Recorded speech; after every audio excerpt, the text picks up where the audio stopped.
For race 7 of the 1992 season, the series would head to North Wilkesboro Speedway for their first Union 400. Will somebody step up and challenge Bill Elliott and Davey Allison or Alan Quickie? Can Dale Sr. start challenging for wins? We will find out as we look at the next 3 races. Thank you for joining Checkered Past and Present.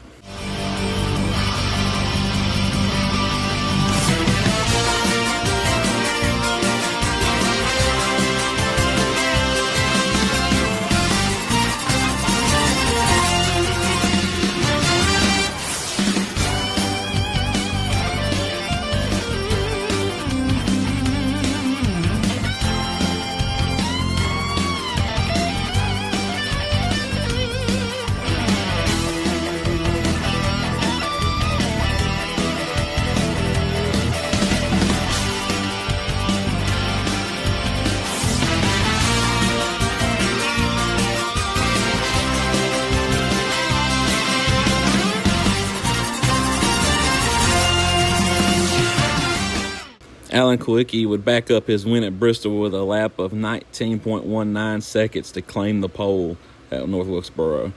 Alan would go on the lead 182 laps but would fall back to 7th by the end of the race. Rusty Wallace would have a strong run and finish 2nd after leading 47 laps. Davey Allison would bounce back after a rough Bristol and would lead 88 laps on the way to his 2nd win of the season. Bill Elliott would struggle for a 2nd week in a row and would finish 20th after leading no laps. Dale would have a solid 6th place finish after leading 46 laps in the race. For the next race, the series heads to Martinsville for the Haynes 500. Darrell Waltrip would make his presence known for the first time for 1992 by winning the pole with a lap of 20.3 seconds. Darrell would not be able to lead a lap in the race, but would have a solid 3rd place finish. Alan Quickie would lead the most laps with 216, but would struggle in the later stages and finish in 16th.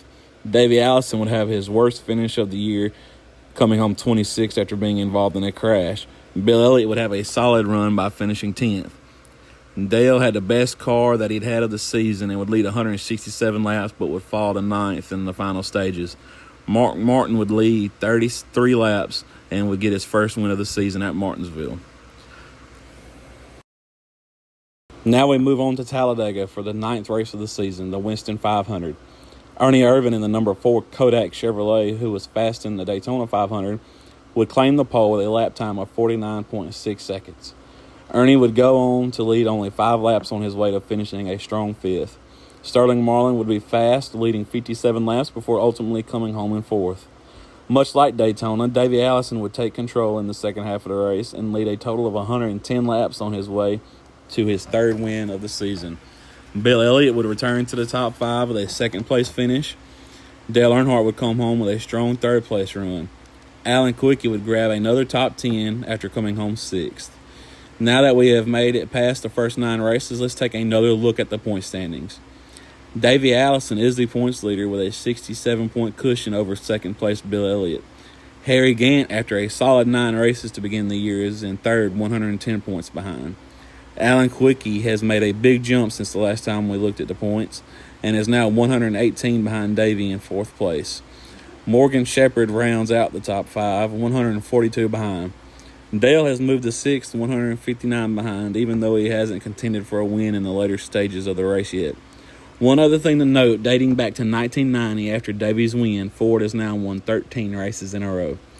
That is where we will leave off in Part 4. For Part 5, we will cover one race because I feel the next event deserves its own episode.